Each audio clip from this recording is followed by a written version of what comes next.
JeffCo Patriot Radio. Hey guys, Jefferson County Councilman Billy Crow here from JeffCo Patriot Radio. On behalf of Tim Jones and I just want to thank you for making JeffCo Patriot Radio the #1 listened to show on Sundays here on News Talk STL, where we dive into all the things happening in and around Jefferson County. Check Tim Jones and I out on JeffCo Patriot Radio this and every Sunday at high noon here on 101.9, 94.1 News Talk STL. JeffCo Patriot Radio. Good afternoon. It's just after high noon in the Heartland. Welcome to 101.9, 94.1 News Talk STL. This is JeffCo Patriot Radio. I'm Tim Jones, former Speaker of your Missouri House, joined by my lovely and talented co-host, Billy Crow of the 2nd Council District of the great county of Jefferson. Billy, how you been, my friend? I feel like I haven't seen you in ages. I know. Although I heard you this week on the radio. Yeah, I got to hang out with Susie Moore and Jerome on the Mike Ferguson show, and I made the comment that I called ICE and had him. That he said that he couldn't prove citizenship, so they deported him to Puerto Rico. And now you've been banned from the studio. Yeah. All good. Mike would take that in all good fun. Thank you for filling in. It's nice that we have such a broad, vast bench, and I'm glad that you have enjoyed your time so much here at News Talk STL that you want to do more. Yeah, and actually it was this week on the Mike Ferguson, so it was kind of a Patriot Radio week because Richard West was on Friday hosting. And so just the Patriot Radios, we did a good job hosting the morning show this week. Freedom, liberty, and patriotism. That's what we're all about here.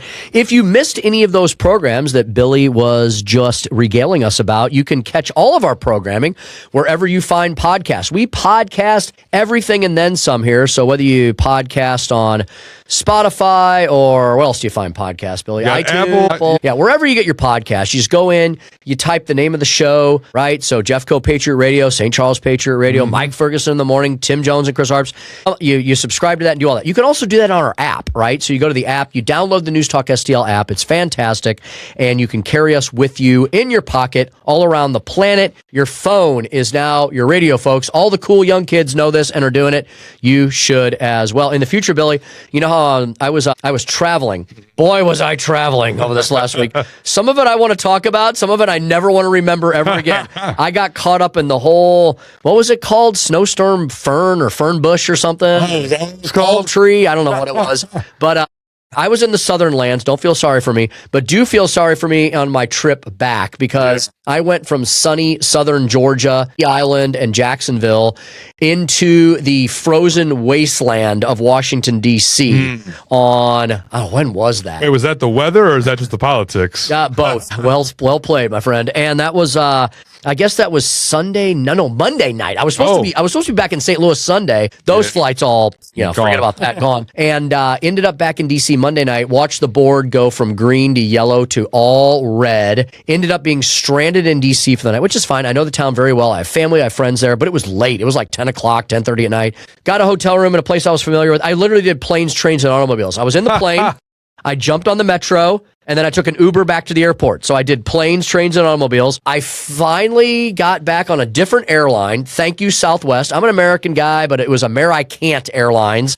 And so I jumped over to Southwest at the recommendation of a friend, flew back with the great Grover Norquist of Americans for Tax Reform, because we're talking tax cuts this week in Jefferson City. Got back here on Tuesday afternoon, was home for an hour, went to Jefferson City, caused a ruckus up there, came back here, and now here I am. And can you believe it, Billy? It's February 1st. How the heck did that happen?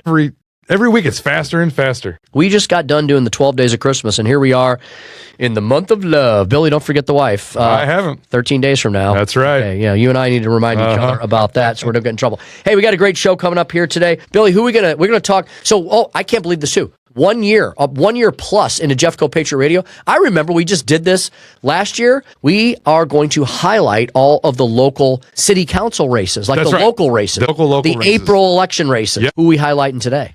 We're going to take a deep dive into Festus, because I don't know if you remember last year we took a deep dive into the Arnold races, because with all the Arnold Parkway rigmarole, that a lot of people got in the race because they were pretty upset with it. There's always like a controversy, a conflict, something exciting going on, and that makes all the city council races big time. Right? Yeah, well, because this is happening in Festus this year, right? Because usually, like, maybe one or two people will run against four people, but like this year for Festus, there are 13 people running for 4 spots. I respect whoever is paying enough attention to what's going on in and around the community, whether I agree or disagree with them, right. The fact that they're willing to go sign on the dotted line and run for office is a noble calling, and it's what has made this nation great.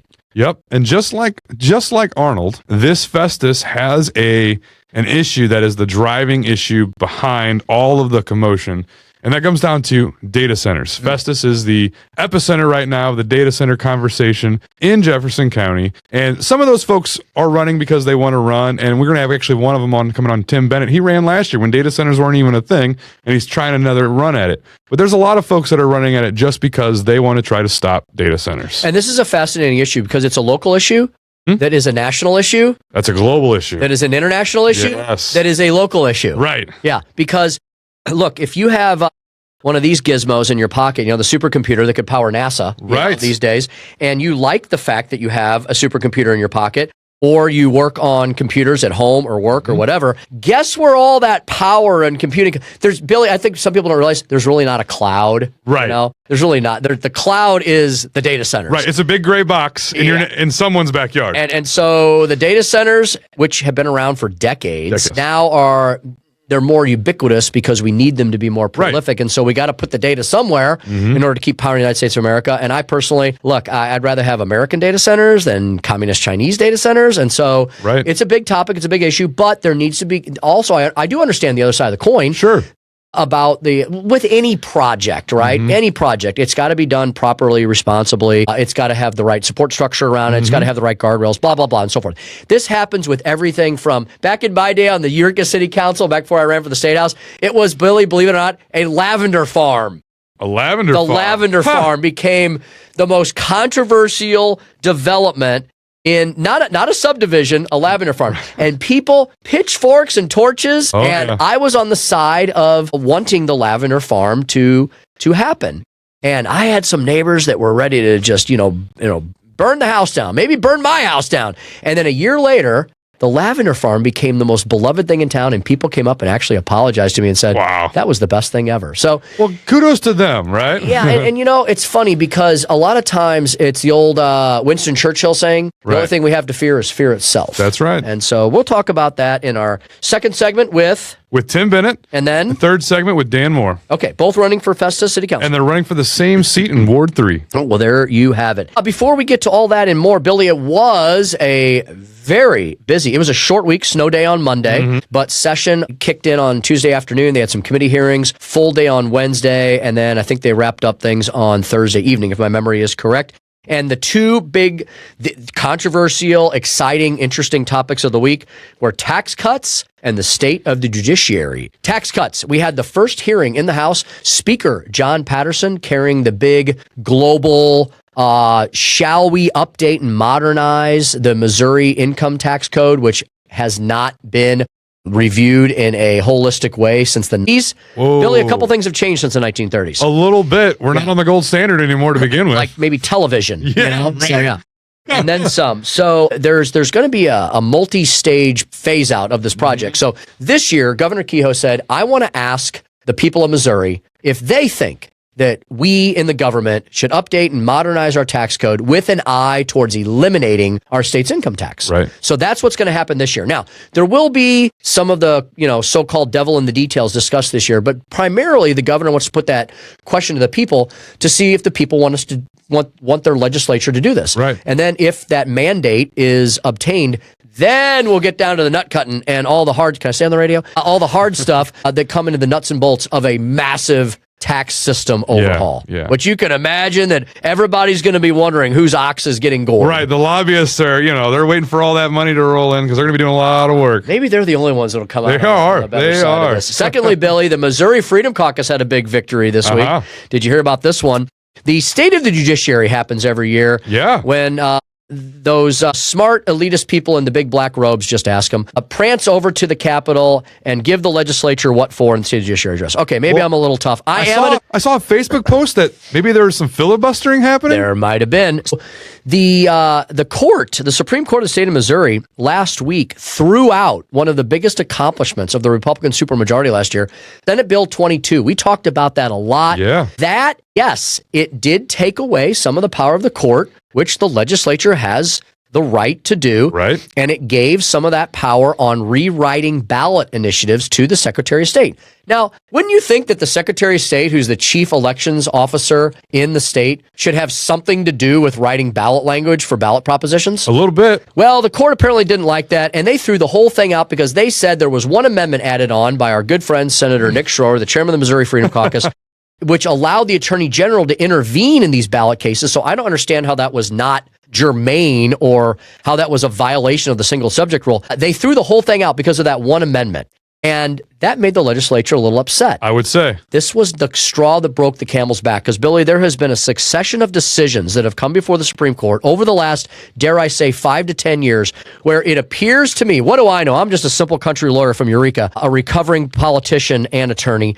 But in my humble opinion, it appears to me that the court is picking and choosing how it is applying the single subject rule to these laws and ballot propositions that are coming before them. And Billy, when you know it, it seems like you could put these in two different buckets. When a liberal leaning or liberal proposed ballot initiative comes before them, somehow the court manages to preserve those, no matter if they have 1, 2, or 22 different subjects, and they let them go before the people, and the people vote for them because the ballot question is usually something fraudulent like, don't you like pink fluffy unicorns, you know? But when the conservatives or the Republicans in the legislature get a bill through that does anything at all to affect the power of the court, they somehow manage to throw it out. Incredible. It seems like there's a little dual system going on. A little bit. So the Missouri Freedom Caucus had an idea that they were going to stage a walkout in the House, speak against the state judiciary happening, and they were going to do the same with a filibuster in the Senate. And wouldn't you know it, the majority leader of the House, Alex Riley,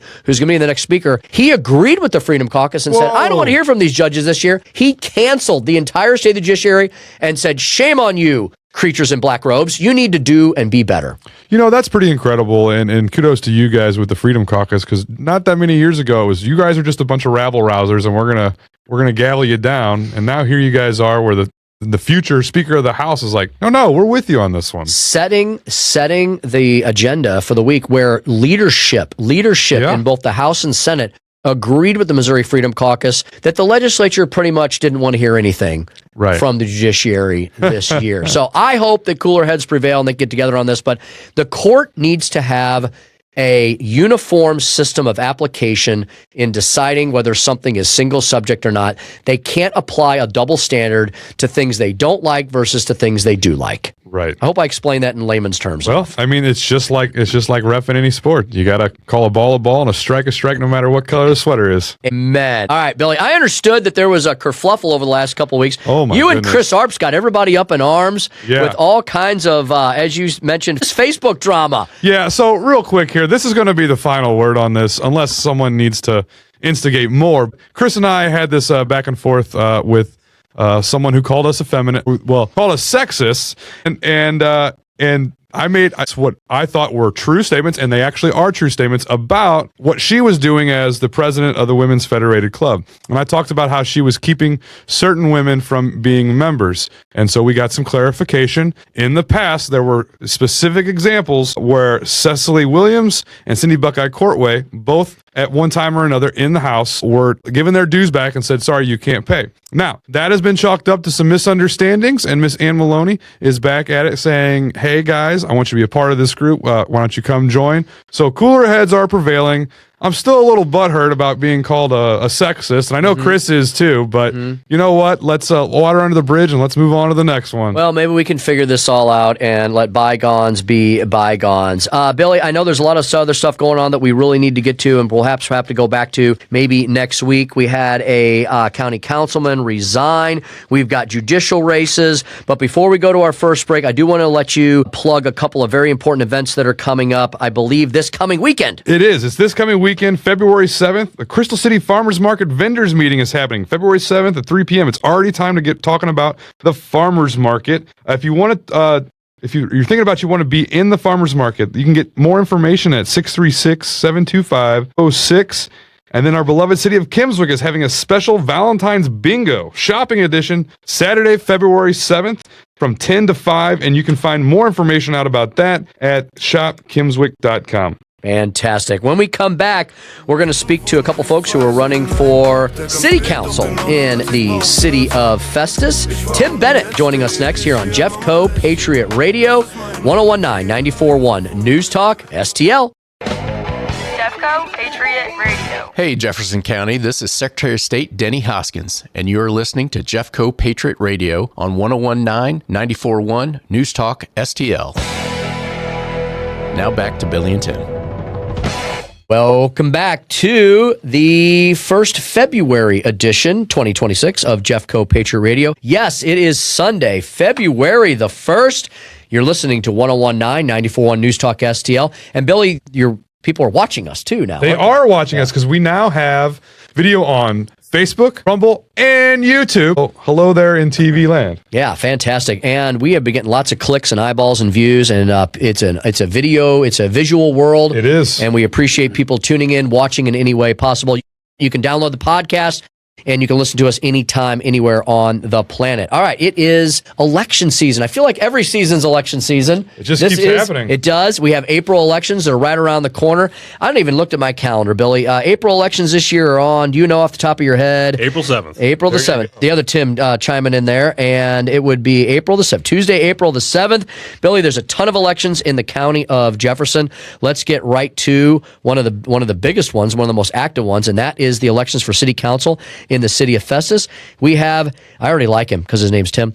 Tim Bennet joining us here this afternoon on JeffCo Patriot Radio. Yeah, Tim Bennet is an old friend. We actually went to high school together. You graduated a year ahead of me, but I'm trying not to be too biased. Full disclosure. Full disclosure. And actually, as a matter of fact, full disclosure, I don't know if he'll admit it, but we were in choir together. He's got a persevere in pipes too. You know? We were first couple years. I think the last year I stopped because I started going to the college and stuff. That's right. Last Yeah. couple years. But Tim, you're running for Festus City Council. This is, I think, your second time at it. Yes, tell sir. us a little bit about yourself and your family, your background, your job. So I'm married with 3 kids. One's getting ready to be 19, getting ready to be 15, and a 7-year-old. We decided to start over at the very end of it. Yeah. Go around again. That's all right. Yeah. I kind of helped my dad run his exterior business. He has a construction, roofing, windows, siding, all that stuff. Okay. I kind of do some sales for him. I'm an auditor for Torch Electronics. Was a cop for about 10 years.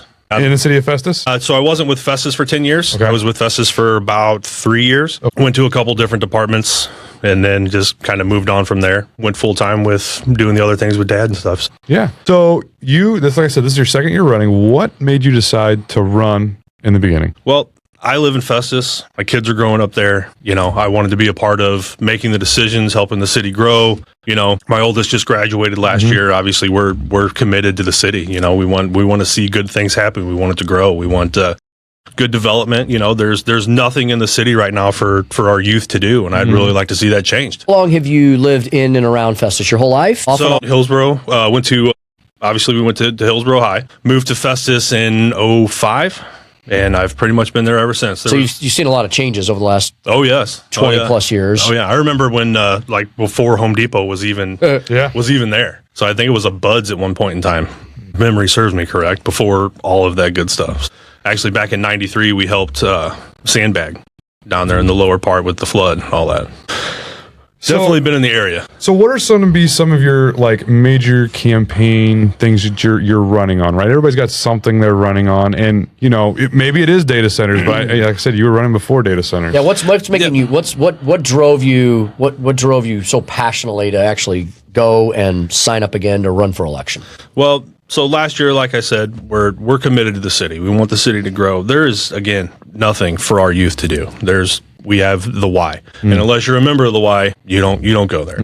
So I'd really like to see that change. I'd like to see some new development come in, something for the kids. I know we just had the ADA park put in, the splash pads coming in. I would just like to see that expanded, like to see it grow. The city currently does not have a ordinance in place making new developers or new development get a traffic study for any of their things. So say they put in a new 300 home subdivision. Well, there's nothing that requires that developer to do any sort of traffic study, letting other people know just how bad that's going to affect other residents in that area. You've got kids that stand at the bus stop and go to school.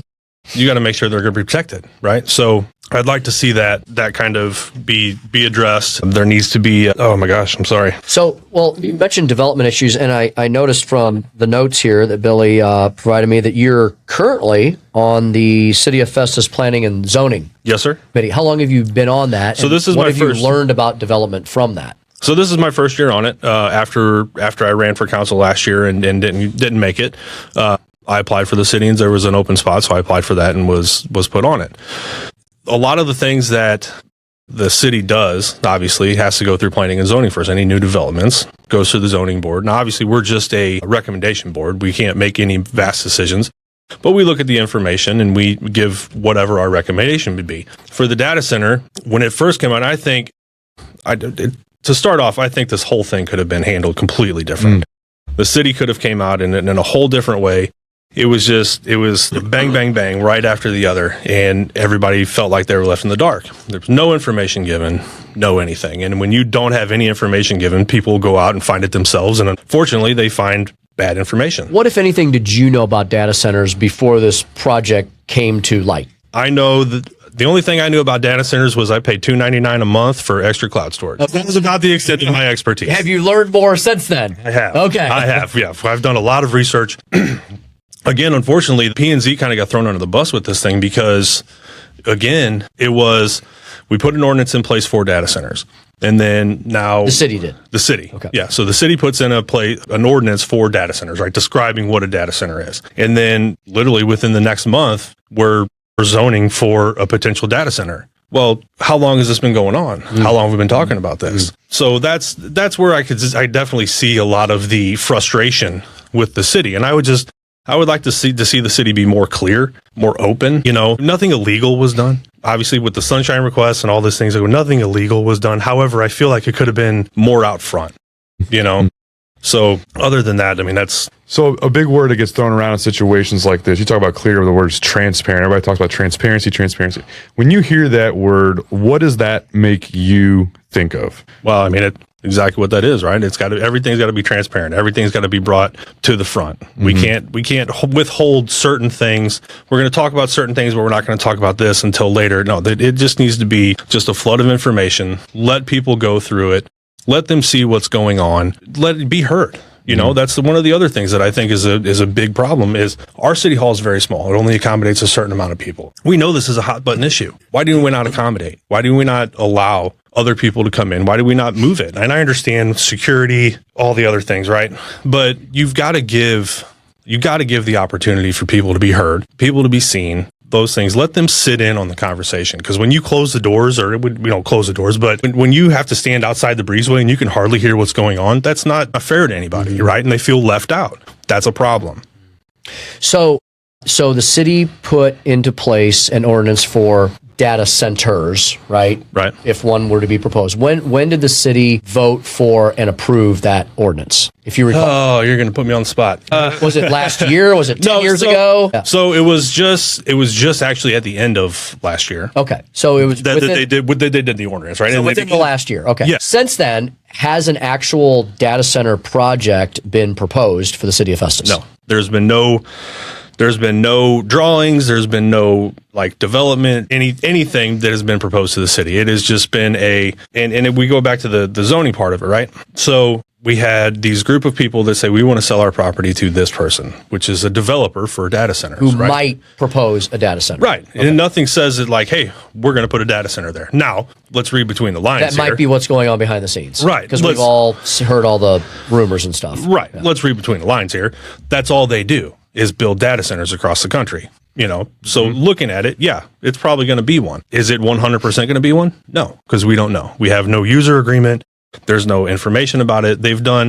I think they've gone in and done sound studies and the different things, little things that they don't have to disrupt any environmental things or anything like that. And that's about as far as it's made it. So as far as the zoning and stuff goes, again, I feel like zoning kind of got thrown under the bus with this because it was proposed.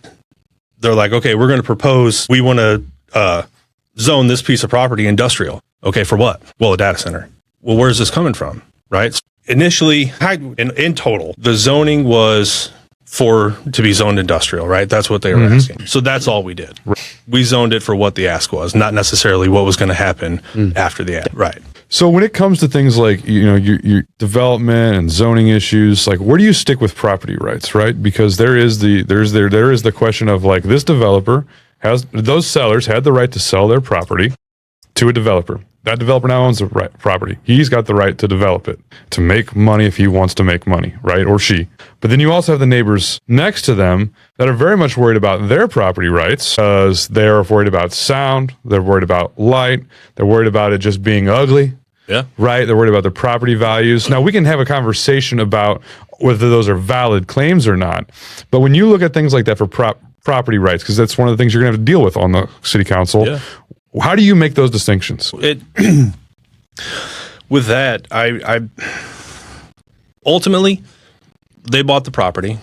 They zoned it. It was a proper zone for the area that it was in. Realistically, if they wanted to go in and break ground tomorrow, as long as they abided by the ordinances set forth with the city, they could break ground tomorrow. Mm-hmm. There's nothing that could technically stop them from doing that. They own the property. They bought the property. They're going to develop it however they see fit. Mm-hmm. So, but then you get into, like you said, the neighborhood that runs right alongside that. And I take that even further. There is people behind it that aren't citizens of the city, so they're just out of luck. Like I have no say so in this. I don't live in the city. I can't make any, I can come in here and rant and rave all I want, but ultimately it's going to fall on deaf ears. Would you advocate, if you were elected to the city council, would you advocate for certain things to be done in conjunction with a data center project? Say that one more time. I'm sorry. As to some of the issues Billy mentioned, the concerns that are typically brought up are around water usage, power usage, sound, light, yeah, et cetera, absolutely. What would you like to see as far as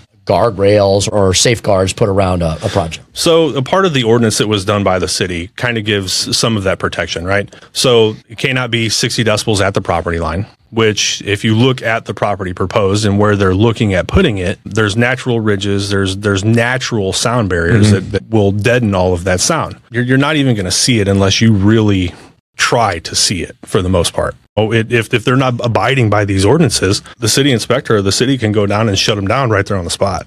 It was brought up, I know there's a video that circulates quite a bit from Tim Montgomery. Tim Montgomery was on the Water Authority. He was a very smart man. He's very intelligent about his craft. And there was a video circulating that the city ran out of water. Well, it was a water main break. There were multiple valves, they say, that broke. So they shut off the main, which shut off water to the city. Now, Tim says the city ran out of water. I agree to disagree with that. The city didn't technically run out of water. We get our water from the Mississippi. So until the Mississippi runs dry, we won't be out of water. You might have to boil your water, but we're not going to be out. Right. You're just, for this point, at this time, we've got the water to the city shut off. So I guess you could technically say we're out. Well, unfortunately, that was the fastest 15 minutes of my life, and because this is a fascinating subject, and we'll have to continue that subject with our next guest, and hopefully maybe with you as well in the future. Before we let you go, where can people find out more about your positions on this issue, on other issues, and about your campaign? So, obviously, you can find me on Facebook, Tim Bennet. I have been one of the only advocates for the data center on the No Data Center in Festus page. They haven't kicked you off yet? They kicked me off. They kicked me off without saying a word. Right, we're holding strong. So, and it's just, my thing is just be open. Be open to conversation. That's the only thing I'm going to ask. Whether you vote for me or you vote for somebody else, that's your prerogative, but just at least be open to the conversation. Fantastic. Well, again, congratulations for being willing to serve the public. It's a noble calling, just campaigning and running, indeed, putting yourself out there. Good luck to you no matter what happens, and hope to have you back again soon sometime. Thanks, sir. That's Tim Bennet. He's running for a city council seat, the city of Festus. We're going to continue the conversation with another candidate for city council, and that would be Dan Moore. We're going to talk to him about data centers, his campaign, and so much more when we return on JeffCo Patriot Radio, 1019, 94.1 News Talk, STL.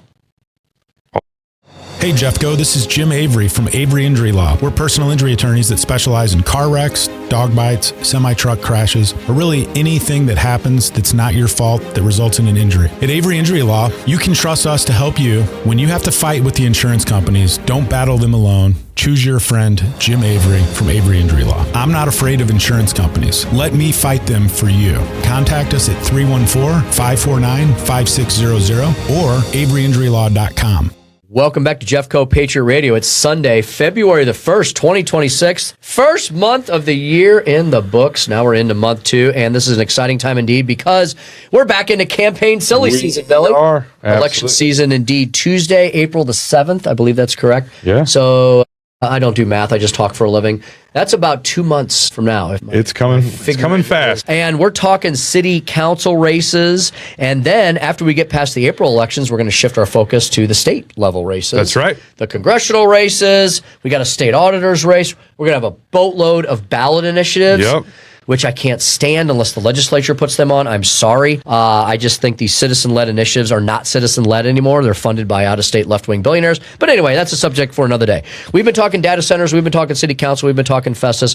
We've been talking local elections. Billy, I get asked to comment on a lot of things and talk about a lot of things, and people have asked me about data centers, and I've said, and I get paid for my opinions on things, and people have said, well, what would be your opinion on data centers? And I've said, well, I support the concept, but I know the devil's in the details. Just like I support tax cuts, but you have to do tax cuts the right way.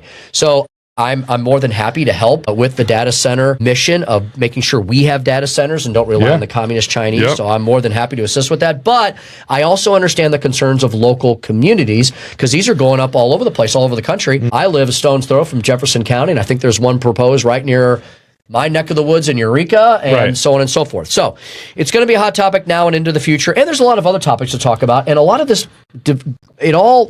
something you and I, Billy, have talked about with Jefferson County for the last 12, 13 months now. Development. And it's actually interesting you brought up that point because, a couple nights ago, I had one of the superintendents in the county call me, and we're talking about funding issues and school choice and things like that. I'm like, the problem is not tax rate, it's not the amount of tax, all that. The problem is we need more taxpayers. Broaden the base and keep it nice and shallow. Flatten the tax, broaden the base, right? And he's like, that's exactly what I want to have happen. But the problem is he doesn't have control over it. The county council's there and the city councils are there, and they decide what kind of development goes in those school districts. All these layers of government bureaucracy. Missouri has. I'm sorry, that's another topic for. We're going to be doing this show to the end of time, trying to solve all those problems. But we'll get there. Let's bring in our next guest. Maybe he can help us with ourselves. He is Dan Moore. Dan, good afternoon. Welcome to JeffCo Patriot Radio. Tell the folks a little bit about yourself. Absolutely. So I've been in Festus for about 17 years. I grew up as a pastor's kid, moving around the country for quite a while. So I was able to settle down with my wife. I met her in college. She's from St. Louis. I found out once you marry a St. Louis woman, they never move from this area. Never leave. It's like the mafia. It's so true. So I settled down, been here for about 17 years. It's been a wonderful experience living in the Festus community. We're recent to the Ward 3 area, actually. So we moved from Ward 2. But, we've been part of the community for quite a bit. I've been involved in politics actually for quite a bit. Took a break with our family raising. I have 3 beautiful kids. I have one that's about to be a teenager. So boy. It's going to get interesting here. Yes, it will. So, wonderful wife. Respect her tremendously. Hardworking woman. Christian. Love my Lord and Savior Jesus Christ. He's been a big part of my life and the foundation for what I'm doing. Part of the reason why I'm running, service here. I want to serve the community. I want to be a part of the community and give back. Festus has been an incredible city to be in. And I just want to make sure that we protect that community. And what's your occupation, industry background? Yeah, absolutely. So I'm a director of HR for a design and build firm in Clayton, Missouri. That's where I just came from. Traffic. So, yes, indeed. Right. We are in all North America, so Canada and the U.S., and I run the HR operations, payroll, benefits for the entire operation. So been in that role for quite some time. So been a wonderful experience, and a lot of that experience I can leverage in this city council race. So bring a lot to the table here with how things are done. Also, with being a large build firm, we build quite large headquarters and operation centers, things like that. So I know what it takes to build these and what it, dealing with ordinances and dealing with local municipalities. When I originally got into this race, it wasn't because of the data center at all. I originally was going to run last year, but because of some family issues, I decided not to. So when I put my name in the hat, the data center was all going on. It wasn't my focus at the beginning, but now it is obviously the focus of this race. So what was it necessarily that helped you decide to want to get in the race then? Like, last year you said you were thinking about getting into it. What were the things that made you want to get into it? Well, I've always enjoyed politics, being involved, giving back to my community. Been with that since my youth, being involved in different campaigns, my family, my in-laws, my mother-in-law has been involved in the county council, and I've been a part of that from the start. So I've always had a draw to politics and to really, at the end, giving back to my community. That's what I want to do. I want to serve my community because they've given so much to us.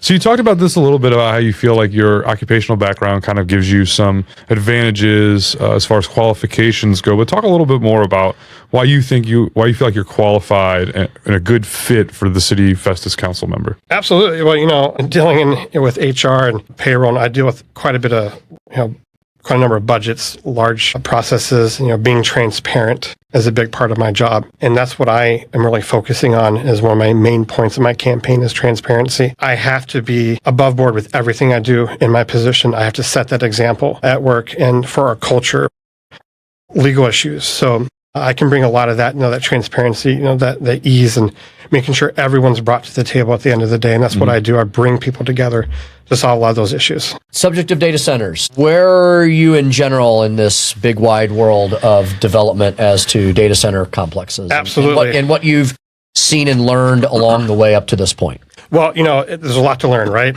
With the data centers, these things are just moving fast. It seems like they just appeared out of nowhere. This idea, what's interesting about data centers, there's no ideological lines here with it, right? You get people from both sides, talking about it. For me, for the data center in Festus, I am opposed to the data center in Festus for multiple reasons. I'm not opposed to development. I'm not anti-development. I'm pro-citizen. I'm pro-transparency. And that's what I really want to see here with the city council, because I believe a lot of that was not done properly here in Festus. So you say you're not anti-development, but you're against this data center. Okay. So is there something in your mind that would say, yes, I would be pro this data center, or is it just they did it wrong, so shelf it, or is there something fundamentally with data centers that you oppose? Well, I don't think Festus really has the right type of community for a data center at the end of the day.